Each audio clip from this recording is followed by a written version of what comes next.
अंजलि की उम्र लगभग 30 साल हो चुकी थी। वो एक स्कूल में टीचर की जॉब करती थी। अंजलि के घर में उसकी माँ के अलावा उसका छोटा भाई और भाभी भी रहा करते थे। 30 साल की उम्र होने के बाद भी अंजलि की अब तक शादी नहीं हुई थी। इस बात को लेकर अंजलि की माँ रुक्मिणी देवी काफी परेशान रहा करती थी। माँ, मैं स्कूल जा रही हूँ, जरा मेरा टिफिन तो दे दीजिए। अब क्या पूरी जिंदगी मैं तुझे टिफिन बनाकर देती रहूंगी? अरे कुछ सोचा भी अपने बारे में या बस ऐसे ही? क्या माँ, सुबह सुबह फिर वही बातें लेकर बैठ गई। माँ गलत क्या कह रही है अंजलि दीदी? इतनी उम्र हो चुकी है आपकी, माँ कब तक आपकी सेवा करती रहेंगी?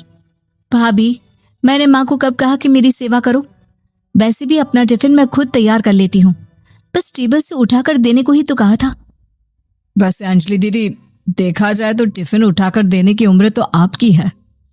आपका अपना घर परिवार बच्चे होते तो ये जिम्मेदारी आज आप पूरी कर रही होती।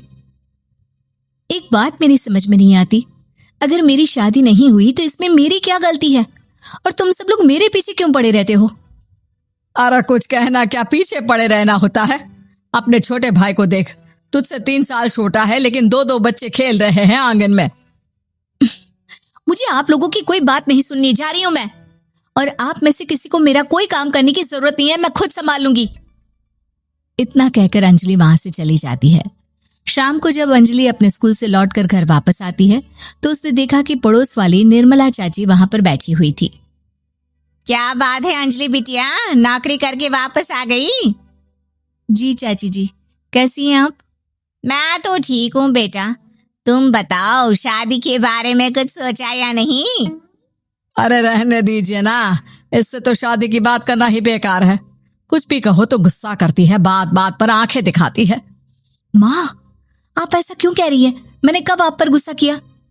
अरे अंजलि बेटा, तुम्हारी माँ ठीक ही तो कहती है। 30 की होने आई हो, अब तुम्हें भी शादी वादी कर लेनी चाहिए। चाची जी, आप तो ऐसे कह रही हैं जैसे शादी करने से मैंने मना किया हो। रहने दीजिए निर्मला चाची, हमारी अंजलि दीदी को अभी तक उनकी पसंद का दूल्हा नहीं मिला ना, इसीलिए वो शादी नहीं कर रही। भाभी, ऐसी कोई बात नहीं है। अरे तो फिर क्या बात है? तुम्हारी माँ ने तुम्हारे लिए इतने रिश्ते ढूंढे लेकिन तुम्हें कोई पसंद ही नहीं आता। क्या है ना चाची जी, हमारी ननद रानी नौकरी जो करती है ऐसे ही थोड़ी ना किसी को पसंद कर लेंगी। अरे भाई, नौकरी का घमंड है तो बात अलग है, कोई और बात हो तो बताओ, कोई रास्ता निकाला जाए। नहीं नहीं चाची जी, कोई बात नहीं है, बस मुझे अभी तक अपनी पसंद का कोई मिला नहीं है। सुन लिया आपने, इस लड़की के तो पर निकल आए हैं और इतनी उम्र में अपनी पसंद का कोई मिलेगा भी नहीं इसे। माँ, आप मेरी शादी को लेकर हमेशा मुझे ताने क्यों मारती रहती हैं? अपनी माँ की बातें तो ताने लगती है। ताने हैं?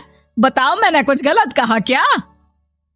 देखो, ये सब छोड़ो, मेरी दूर की बुआ का बेटा है, उसकी अभी शादी नहीं हुई है, उम्र होगी कोई 34-35 साल। आप कहें तो बात आगे बढ़ाऊं? अरे हाँ, क्यों नहीं, ये भी कोई पूछने की बात है। अरे जल्दी से लड़के को यहाँ बुला लो। माँ, आप मुझसे पूछे बिना मेरी शादी की बात करने जा रही हैं और मेरी उम्र 30 भी पूरी नहीं हुई है। निर्मला चाची कह रही है कि वो लड़का 35 साल का है। अंजलि दीदी, आपको क्या लगता है इस उम्र में कोई फिल्म का हीरो आएगा आपके लिए? देखिए, अब पसंद और नापसंद की बात तो रहने दीजिए, पसंद करने की उम्र तो आपकी निकल चुकी। अब तो जो भी मिले उसी से शादी कर लीजिए, इसी में भलाई है। तेरी भाभी बिल्कुल ठीक कह रही है। अब जैसा रिश्ता मिले उसके लिए हाँ कर देना, ताकि हम भी गंगा नहाए। ठीक है, चलिए मैं उस लड़के को कहती हूँ, वो कल ही अंजलि को देखने आ जाएगा। अगले दिन निर्मला चाची के दूर का रिश्तेदार अंजलि को देखने उसके घर आता है। उसका नाम था अजय। अंजलि जी, तो आप नौकरी करती हैं, वो भी स्कूल में? जी हाँ, मैं स्कूल में टीचर हूँ।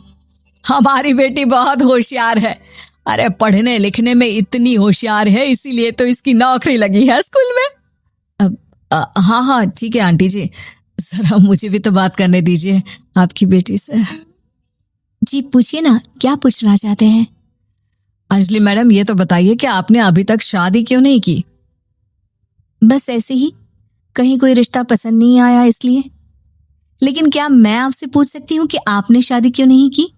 अंजलि, क्या कर रही हो तुम? लड़कियों को इस तरह की बातें नहीं शोभा देती। रहने दीजिए आंटी जी, आपकी बेटी काफी पढ़ी लिखी है, मैं उनके सवाल का जवाब दे ही देता हूँ। वो क्या है ना, मुझे भी अभी तक अपनी पसंद की कोई लड़की नहीं मिली। अच्छा अच्छा, कोई बात नहीं। वैसे आपकी तनख्वाह कितनी है? कितना कमा लेती है महीने का?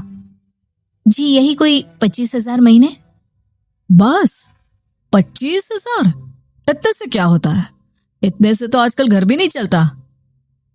आपके कहने का क्या मतलब है? अरे मैं तो ये सोचकर आया था कि नौकरी वाली लड़की है, आराम से 40,000 कमाती होगी। माफ कीजिएगा, आपका और मेरा रिश्ता नहीं हो सकता।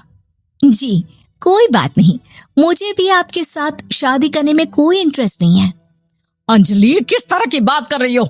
घर आए रिश्ते को ठुकरा रही हो तुम। दीदी, अब इस उम्र में आपको इतनी अकड़ नहीं दिखानी चाहिए। अच्छा खासा रिश्ता हाथ से निकल गया, कहीं ऐसा ना हो कि जिंदगी भर कुंवारी ही रह जाओ आप। कुछ दिन और ऐसे ही निकल जाते हैं और अंजलि की शादी कभी नहीं होती।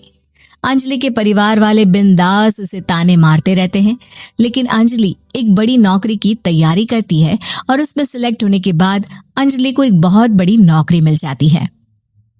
अब तो दीदी के नखरे और भी ज्यादा बढ़ जाएंगे भाई, अब तो इतनी बड़ी नौकरी जो लगी है, अब इनकी शादी होने से रही। माँ, मुझे नौकरी के लिए दूसरे शहर जाना पड़ेगा। आप जानती हैं ये बहुत बड़ी जॉब है और इसमें पैसे भी बहुत ज्यादा मिलेंगे। अच्छा, कितने पैसे मिलेंगे बेटा? माँ, मुझे हर महीने 90,000 सैलरी मिलेगी।